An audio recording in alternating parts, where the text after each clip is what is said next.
भगवान विष्णु आकाश में विराजमान हैं और उन्होंने श्वेत और पीले रंग के वस्त्र धारण किए हुए हैं। उनका वर्ण चंद्रमा के समान नीला और श्वेत है। उनकी 4 भुजाएं हैं। हम सबको मिलकर पालनकर्ता भगवान विष्णु का ध्यान करना चाहिए, जिससे हमें आंतरिक प्रसन्नता अनुभव होगी। भगवान विष्णु का रूप और स्थिति शांत मुद्रा में है। वे शेष नाग के ऊपर शयन करते हैं। उन्होंने अपने हाथों में कमल का पुष्प धारण किया हुआ है और वे सभी देवताओं में श्रेष्ठ हैं। भगवान विष्णु इस विश्व के आधार हैं। उनका हर एक अंग शुभ फल प्रदान करने वाला है।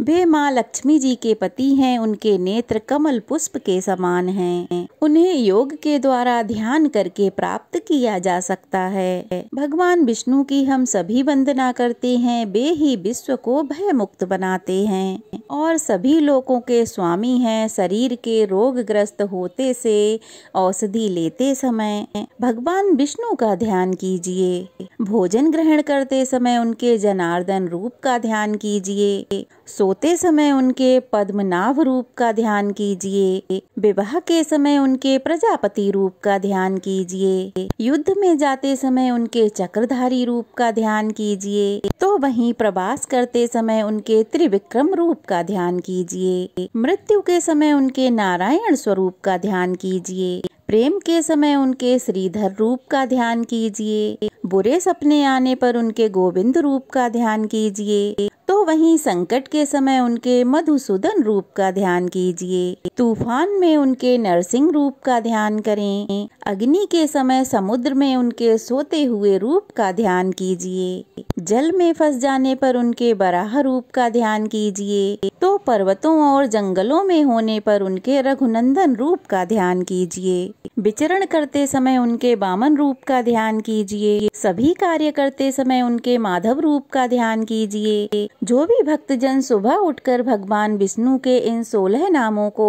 जपता है, उसे भगवान विष्णु की कृपा से सभी पापों से मुक्ति मिल जाती है और विष्णु लोक में स्थान प्राप्त होता है। एक बार धर्मराज युधिष्ठिर ने भगवान श्री कृष्ण से पूछा, हे माधव, फाल्गुन शुक्ल पक्ष की आम्लकी एकादशी का महात्म्य मैंने सुना। अब चैत्र कृष्ण पक्ष की एकादशी का क्या नाम है, यह बताने की भी कृपा कीजिए। तब भगवान श्री कृष्ण बोले, हे राजन सुनो, मैं इस विषय में एक पापनाशक उपाख्यान का वर्णन करूँगा, जिसे चक्रवर्ती नरेश मानधाता के पूछने पर महर्षि लोमस ने कहा था। तुम भी इसे ध्यान पूर्वक सुनो। राजा मानधाता बोले, भगवान, मैं लोगों के हित की इच्छा से यह सुनना चाहता हूँ कि चैत्र मास के कृष्ण पक्ष में किस नाम की एकादशी होती है, उसकी क्या विधि है और उससे किस फल की प्राप्ति होती है। कृपया यह सब बातें मुझे बताइए। तब लोमस ऋषि कहने लगे, हे राजन, पूर्व समय की बात है। अप्सराओं से सेवित चैत्र रथ नामक वन में, जहाँ गंधर्वों की कन्याएं अपने किंकरों के साथ बाजे बजाती हुई विहार करती हैं, वहीं मंजू घोषा नाम की एक अप्सरा मुनिवर मेधावी को मोहित करने के लिए गई। वे महर्षि उसी वन में रहकर ब्रह्मचर्य का पालन करते थे। मंजू घोषा उन मुनि के भय से आश्रम से 1 कोस दूर ही रुक गई और सुंदर ढंग से बीड़ा बजाती हुई मधुर स्वर में गीत गाने लगी। मुनिवर मेधावी घूमते हुए उधर ही जा निकले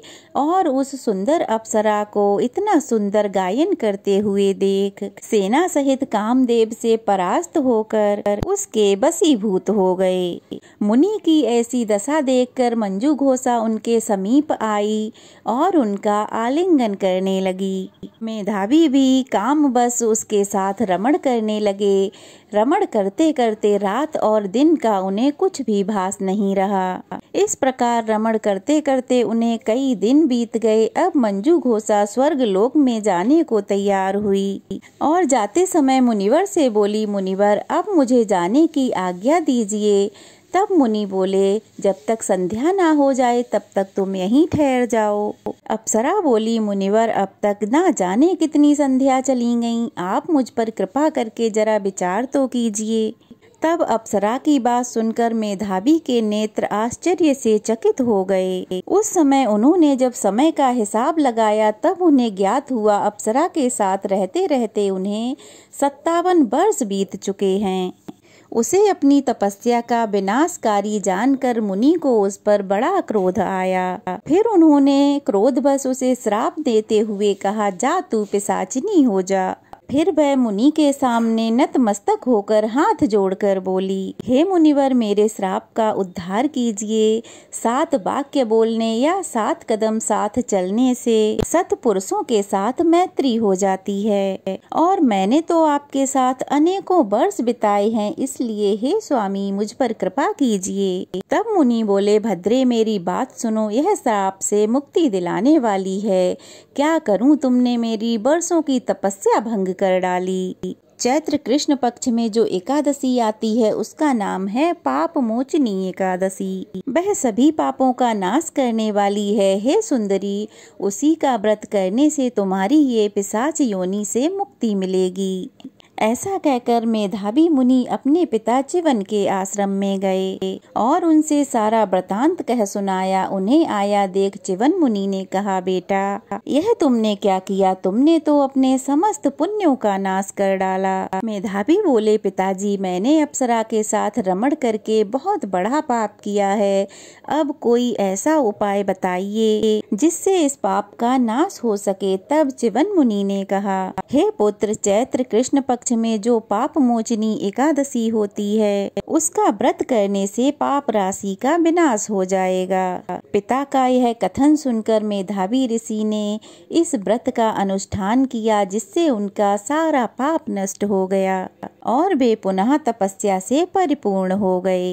इसी प्रकार मंजू घोषा ने भी इस व्रत का अनुष्ठान किया। पाप मोचनी एकादशी का व्रत करने के कारण वह पिशाच योनि से मुक्त हो गई और दिव्य रूप धारिणी अप्सरा होकर स्वर्ग लोक को चली गई। तब लोमस ऋषि ने राजा मानधाता से कहा, हे राजन, जो श्रेष्ठ मनुष्य पाप मोचनी एकादशी का व्रत करते हैं उसका सारा पाप नष्ट हो जाता है। इस कथा को पढ़ने और सुनने से सहस्त्रों गौदान का फल मिलता है। ब्रह्म हत्या, स्वर्ण की चोरी, सुरापान और गुरु पत्नी गमन करने वाले महापातकी भी इस व्रत को करने से पाप मुक्त हो जाते हैं। यह व्रत बहुत ही पुण्य देने वाला है।